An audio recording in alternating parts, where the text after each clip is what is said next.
તો નમસ્કાર મિત્રો આપણા ધારાસભ્ય શ્રી ચેતુરભાઈ વસાવાને એક મોટું ષડયંત્ર રચીને ચેતુરભાઈ વસાવાને ફસાવવામાં આવ્યા છે. તો મિત્રો તેના વિશે ચેતુરભાઈ વસાવાના વકીલે એવું કહ્યું છે કે ચેતુરભાઈ વસાવા 100% નિર્દોષ સાબિત થઈ ગયા છે અને ચેતુરભાઈ વસાવાને છોડી પણ દેવામાં આવશે.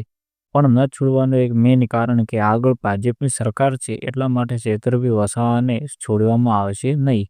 કેમ કે ચેતુરભાઈ વસાવા તો નિર્દોષ સાબિત થઈ ગયા છે, કેમ કે સીસીટીવી ફૂટેજ મળ્યા નથી.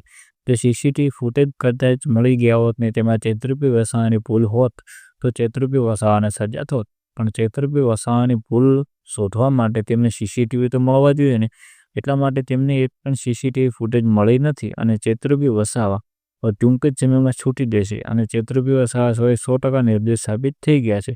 પણ શું કરવું, કેમ કે આગળ જે ભાજપની સરકાર છે તે ચેતુરભાઈ વસાવાને જેલમાંથી બહાર આવવા દેતી હોય ને, જે ચેતુરભાઈ વસાવા આવે ને, તો મિત્રો ચેતુરભાઈ વસાવાને આ ખોટી રીતે ફસાવવામાં આવ્યા છે.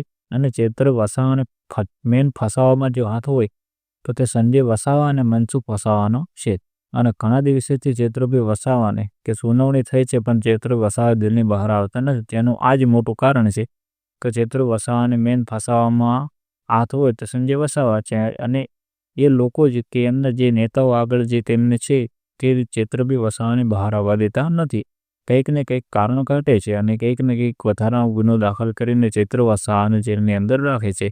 તેમને ખબર છે કે આગળ જે ચેતુરભાઈ વસાવા પર 18 કે 17 ગુના નોંધાયેલા છે, એટલા માટે થઈને ચેતુરભાઈ વસાવાને જલ્દી જેલની બહાર આવવો મળશે નહીં. કેમ કે કંઈક ને કંઈક તો એવો ગુનો આડો આવશે જ કે ચેતુરભાઈ વસાવા જ્યારે છૂટવાનો પ્રયાસ કરતા હશે ત્યારે તે ગુનો કોર્ટની અંદર પેશ કરવામાં આવશે. એટલે કોર્ટની અંદર જેવો જે ગુનો રજૂ થશે તો ચેતુરભાઈ વસાવાની સુનાવણી છે તે ઓટોમેટિક રદ થઈ જશે કે ચેતુરભાઈ વસાવાના જામીન ઓટોમેટિક નહીં મંજૂર થાય. તે જ ષડયંત્ર છે કે ચેતુરભાઈ વસાવાને આ રીતે જેલની બહાર આવવા દેવા નહીં.